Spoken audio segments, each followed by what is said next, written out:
Hey y'all, welcome back to another episode of my podcast. Now, in case this is your first time tuning in, this is the B Channel podcast where my objective is to bless, edify, and encourage others to live their best lives. Now, how do I do that here? I spill the tea on all my favorite books that I've been reading in my quiet time. Now, before we dive into today's episode, be sure to like and share this episode if it blessed you, and subscribe to this podcast so you don't miss any future episodes. You can also catch up with me at B Channel 27 on all my socials. I will include a link to my socials in the episode description. Now, today's episode, I'm going to do it a little bit differently than I usually do. And I want to talk about the truth about faith.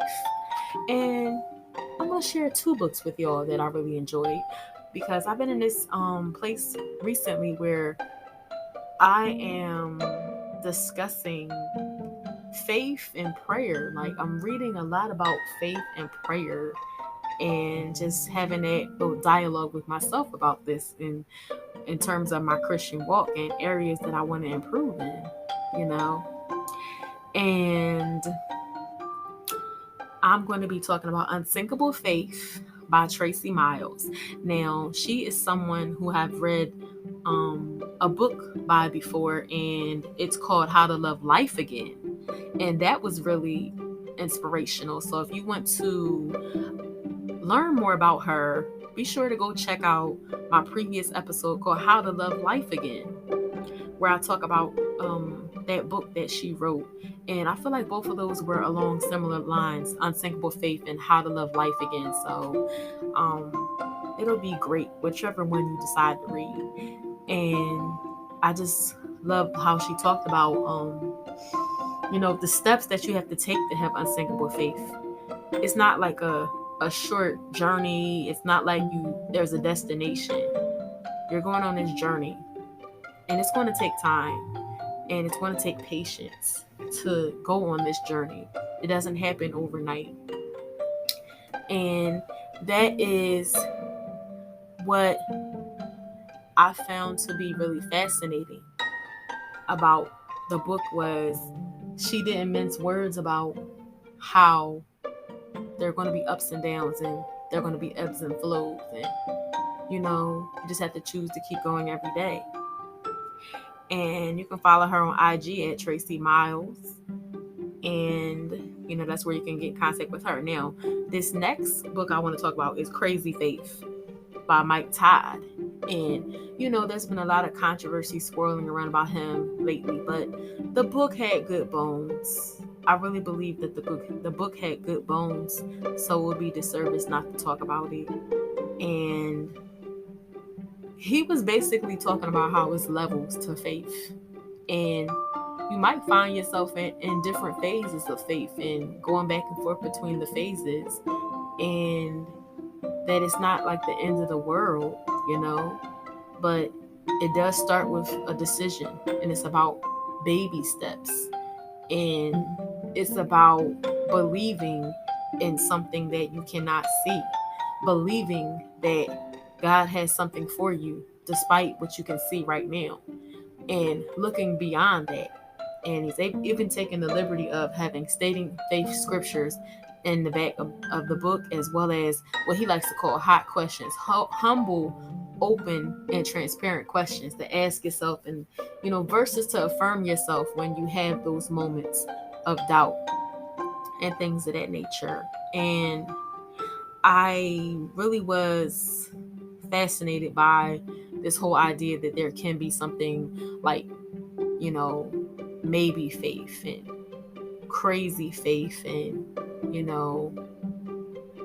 there's moments where you have fading faith, and then there's moments where you grow and you mature and your faith looks different than when you first started.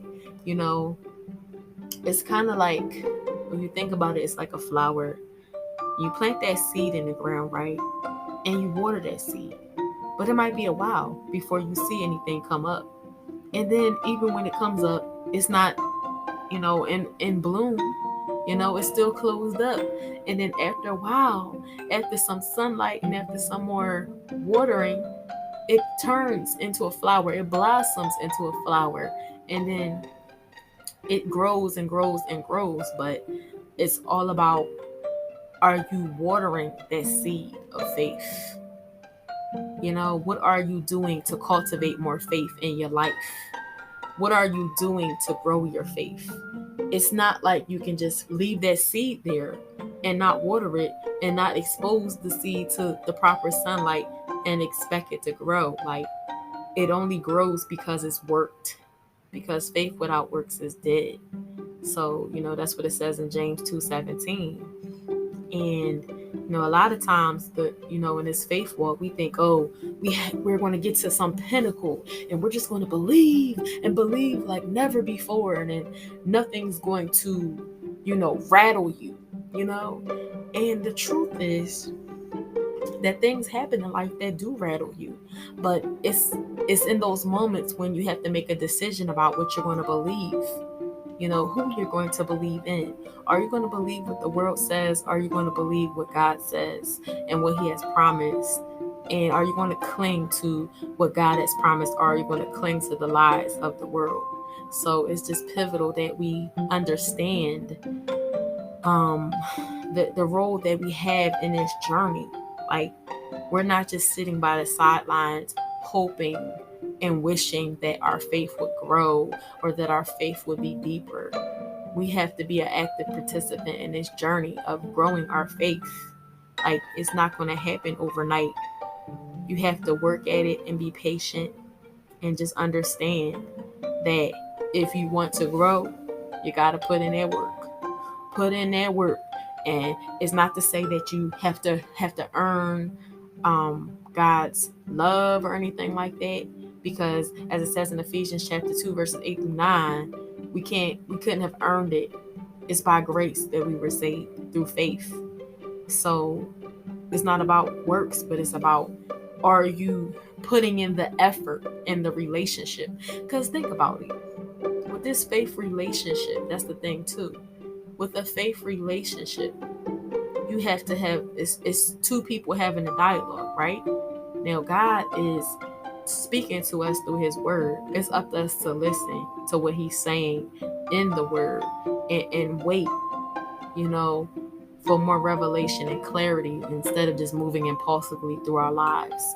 And it can be hard to do sometimes, and it's not easy, but it's important that we learn to wait and not just jump to the next decision and just move haphazardly through life. We have to move with precision. We have to move with thoughtfulness and intention through our lives. And that's what the book was basically telling me. Like, both of the books, to have this unsinkable crazy faith, we have to do what we can do and let God do the rest. So if we do our part, then the Holy Spirit can help us, along the way to grow. But we can't just expect to have this amazing faith and not read our Bible, not listen to our praise and worship music to keep our minds regulated, and not do anything, like not pour into ourselves with the sermons and the podcasts and things like that. And everybody doesn't necessarily have the that church community that they can find to love on them and everything like that.